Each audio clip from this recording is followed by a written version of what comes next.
Are we in the last days? And if we are, what is supposed to happen in the last days? Stay with us. I think you'll like this study tonight.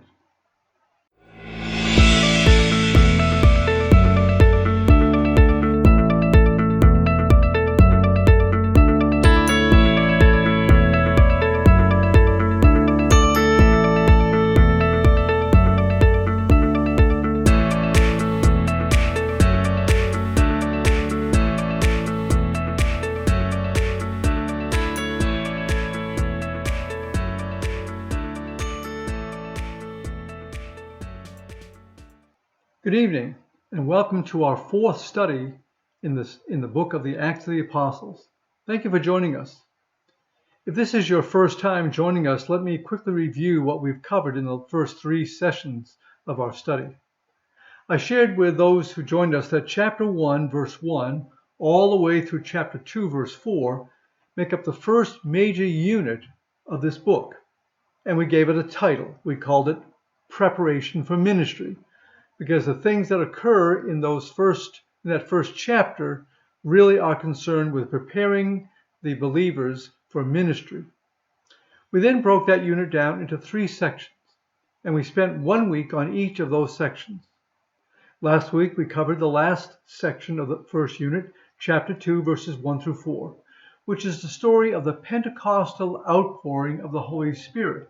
That is to say, the outpouring of the Holy Spirit on the day of Pentecost, which resulted in the birth of the church. It was also the fulfillment of the promise of the Holy Spirit made by God in the Old Testament and made by Jesus repeatedly in the New Testament in the Gospels. So the believers, 120 of them in all, were now endued with power from on high. Furthermore, with the presence of the Holy Spirit in their lives, they had the guidance of the Spirit, they had the sanctification of the Spirit, the gifts of the Holy Spirit, and we must not forget that this baptism was a great baptism of love that filled the hearts and lives of everyone involved with great compassion. As we will see, this outpouring of the Holy Spirit not only equipped the apostles for ministry, but it equipped all of the believers for ministry. Now, did the apostles have a special role in the ministry of this new church? Of course they did.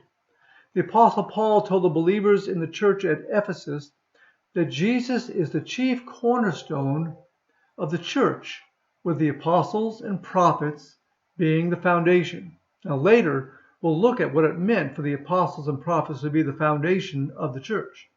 In fact, we're going to have to ask the question, who are the prophets? What prophets did Paul have in mind when he wrote that statement? All right, let's think about what we are looking at or beginning to look at tonight. We are beginning a study of Acts chapter 2, verse 5, that takes us all the way to chapter 8, verse 2. And in these chapters, we have a series of firsts. In fact, let's think of this unit in that way. As the church being established and settled, there is a series of firsts stemming from the Pentecostal outpouring. Now, what are these firsts? Well, we can begin with the first impression. That is to say, the first impression made by the believers upon those who were visiting Jerusalem to celebrate Pentecost. Some observers were amazed at what they were seeing. Others thought that these believers were a bunch of drunks. And that led to another first, the first sermon. This sermon was delivered by the Apostle Peter in the power of the Holy Spirit.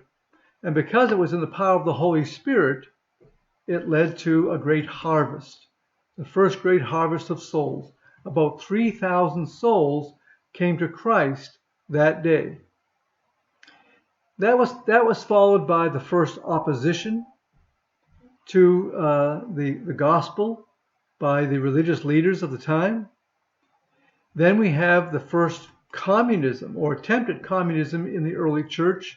We're going to have to look at that because we know that the word communism means something different today than it meant in that day. And then we have the first discipline.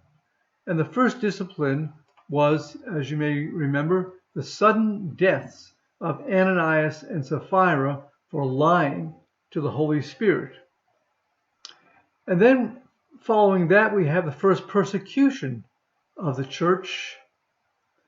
And that's followed by the first organization of the church based on a particular problem that arose. And that led us to the first martyr of the church. We have the death of Stephen.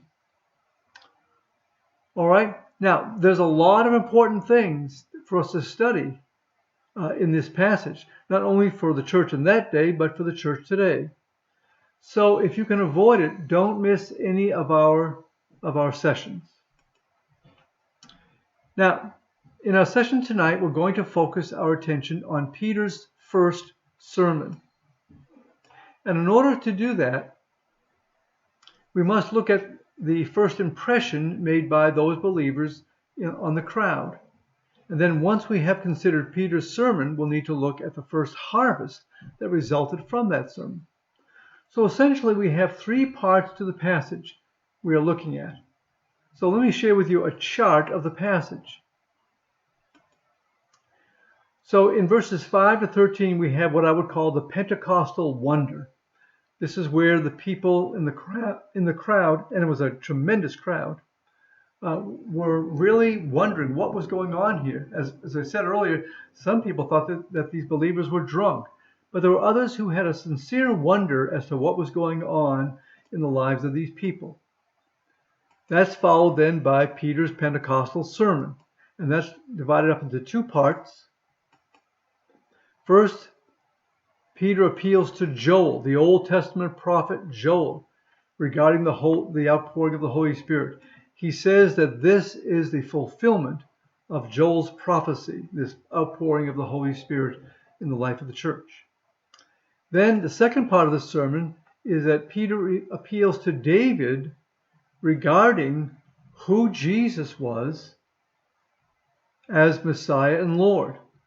So he goes back to the Old Testament to make his case that Jesus, the one who had recently been crucified and whom they claimed had now risen from the dead, was indeed the Messiah, the promised Messiah. And then the unit ends with, in verses 37 to 42, what we call the Pentecostal Harvest. And that Pentecostal harvest consisted of 3,000 people coming to Christ. Can you imagine 3,000 people coming to Christ all at once? What a wonderful thing, and yet at the same time, what a responsibility those early believers had when they realized that they had now to take care of all of these new believers. So it was a tremendous thing.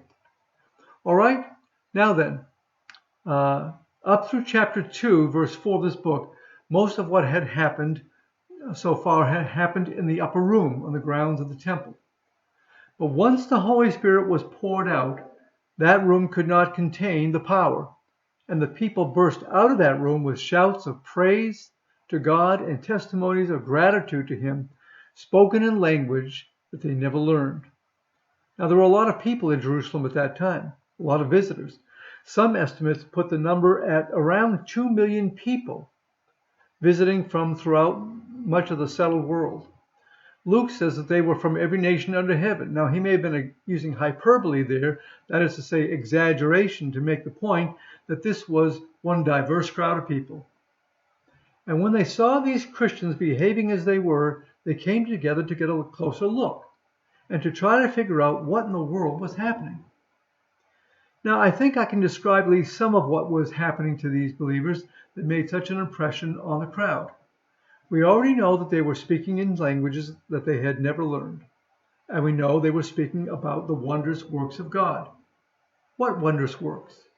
Well, they were speaking out of this infusion of power that had come upon them in the upper room.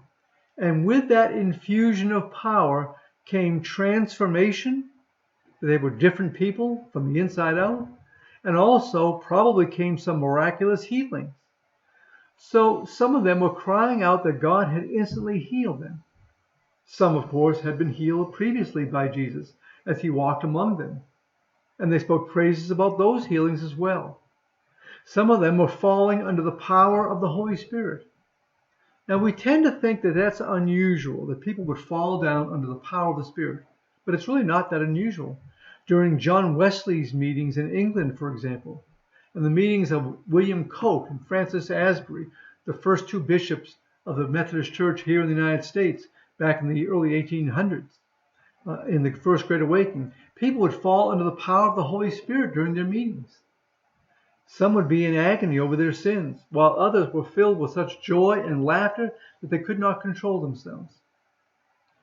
Now, looking at it from the outside, we might say it was pandemonium. Perhaps true, but the Christians may have called it what I would call organized chaos. God knew very well what he was doing, although we would not understand it. So the crowds came together to get a closer look and to try to figure out what was happening. Many of the people in the crowd recognized the miracle that was happening before them, as I heard these uneducated Galileans speaking fluently in their language. But then there were some who missed the miracles and saw only the commotion, and they said that the believers were drunk with new wine.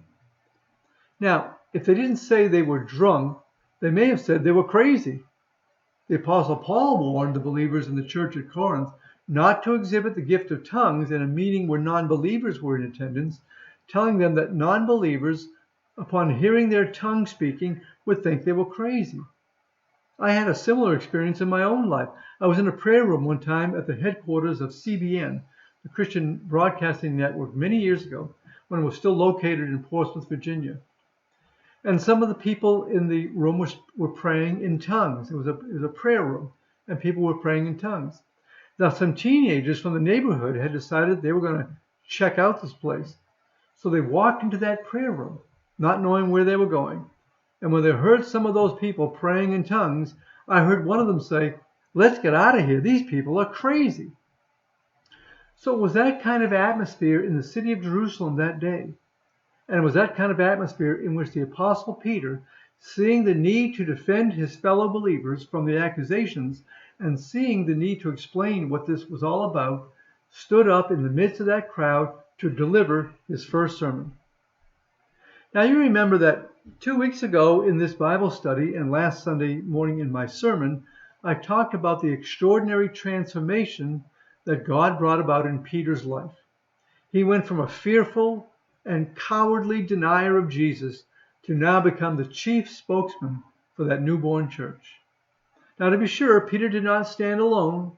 Luke tells us that the other 11 stood with him, but it is Peter who did the talking. And he begins his message to the crowd by answering the accusation that some in the crowd had raised against the believers, namely that they were nothing but a bunch of drunkards. Now, I don't know about you, but I sense a little humor in Peter's opening line. He said, "Men of Judea and all who live in Jerusalem, let this be known to you and listen to what I say. Indeed, these are not drunk as you suppose, for it is only 9 o'clock in the morning. In other words, it's too early for us to be drunk. Come back in the afternoon perhaps, and maybe you'll find us drunk." But then Peter gets really serious. And I want you to listen very carefully to what he says here, because we are missing one of the most important points of Peter's sermon. Listen to what he said. He said, "Now this is what was spoken through the prophet Joel." And then he quotes Joel. "In the last days it will be, God declares, that I will pour out my spirit upon all flesh, and your sons and your daughters shall prophesy, and your young men shall see visions, and your old men shall dream dreams. Even upon my slaves, both men and women, in those days I will pour out my spirit, and they shall prophesy. And I will show signs in the heaven above and signs on the earth below, blood and fire and smoky mist. The sun shall be turned to darkness and the moon to blood before the coming of the Lord's great and glorious day. Then everyone who calls on the name of the Lord shall be saved." Now there's so much for us to consider here, so let's take it slowly.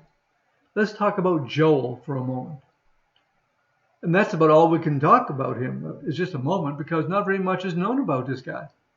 His name does not appear anywhere else in the Bible besides the book which he wrote and this passage in Acts. It is assumed by scholars that he lived and prophesied sometime between 500 and 700 years before Christ. He prophesied during a time when Judah, which was made up of the two southern tribes, was experiencing a severe drought and an invasion of locusts.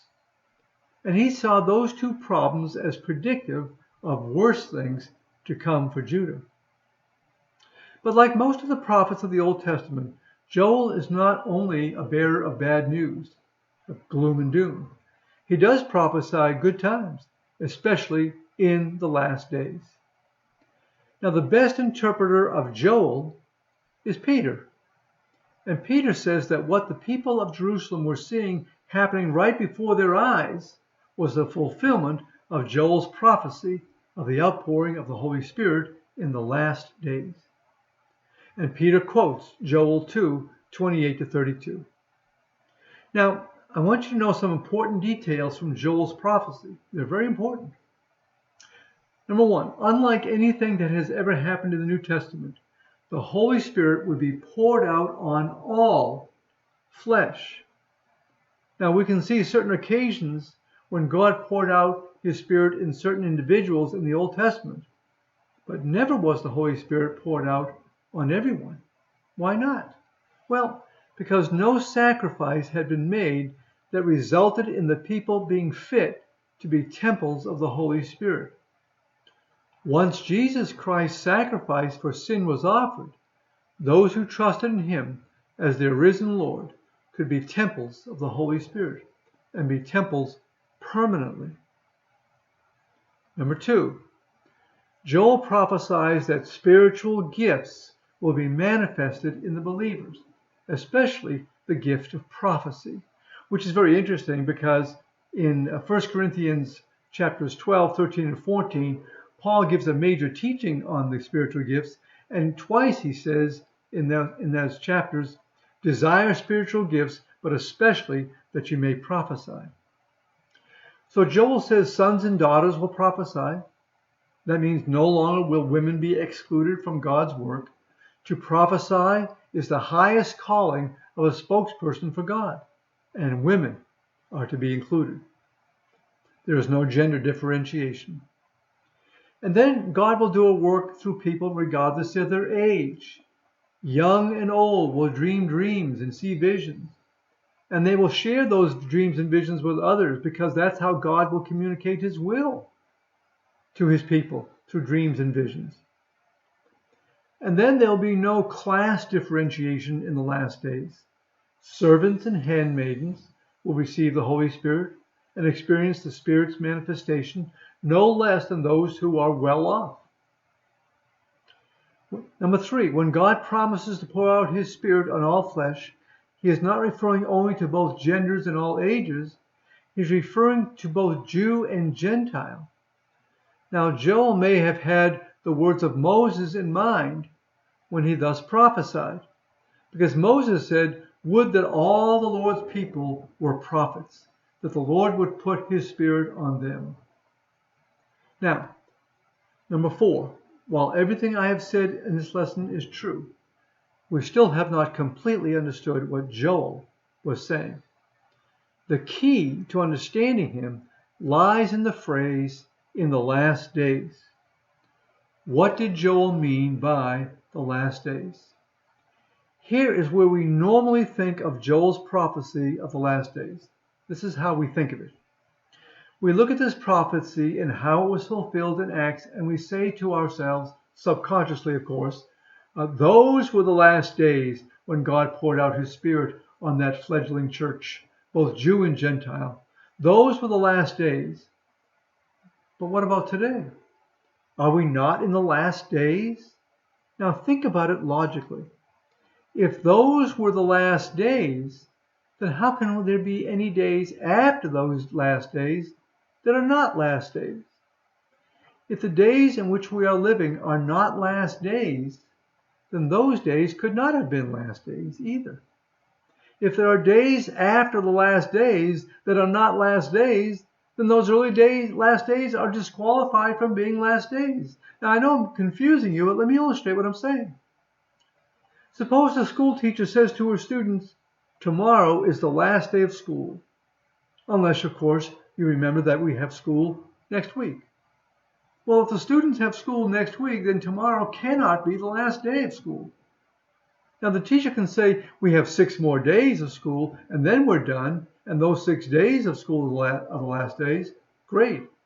But as soon as you put one more day after those 6 days, then those 6 days are not the last days. So what's my point? My point is very important.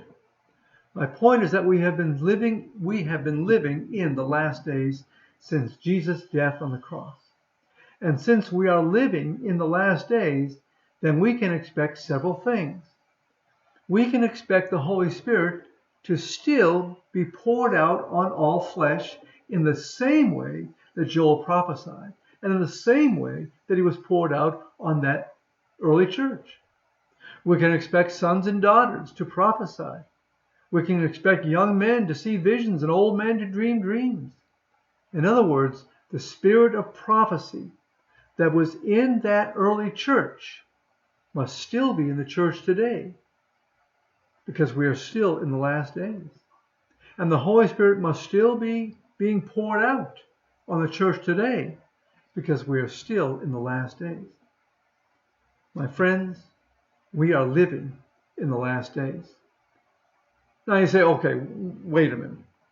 We've been living these so-called last days for about 2,020 years. That's almost 735,000 days. That's a lot of last days. How long would these last days last? We don't know.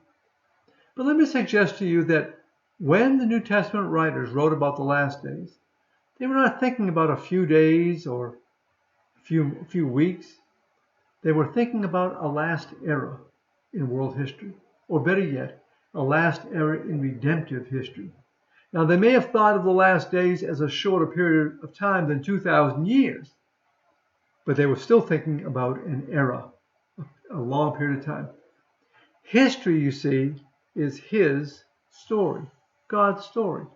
And no one knows how long these eras will last. But let me remind you of the words of the Apostle Paul when he wrote about the beginning of these last days.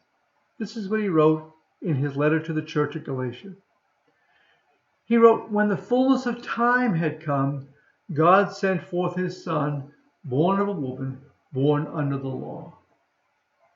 The fullness of time. From that verse, I think we can safely make this conclusion, that God will bring an end to these last days in the fullness of time. That could mean that a certain time period must pass before these last days will end, or it could mean that certain events must happen during these last days before God brings these last days to an end. Those who spend their time studying biblical prophecy would probably agree with this position, that certain events must come to pass before Jesus returns and the last days ends. But the most important question for us is not so much when will the last days end, but rather what should we expect until the end? And what is my involvement in God's kingdom during these last days? What does it mean for us that our sons and daughters shall prophesy, our young men shall see visions, and our old men shall dream dreams? What kind of, well, I hate to use the word, but what kind of religion must we expect in these latter days? Let me make this final statement. The latter days of today are no different than the latter days of the book of Acts.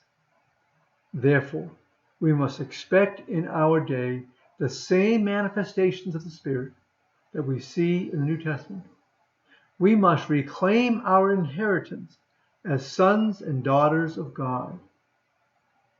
Well, we are out of our time for this study. Next week, Lord willing, we will continue in our study of this great book. God bless you all. Thank you for coming.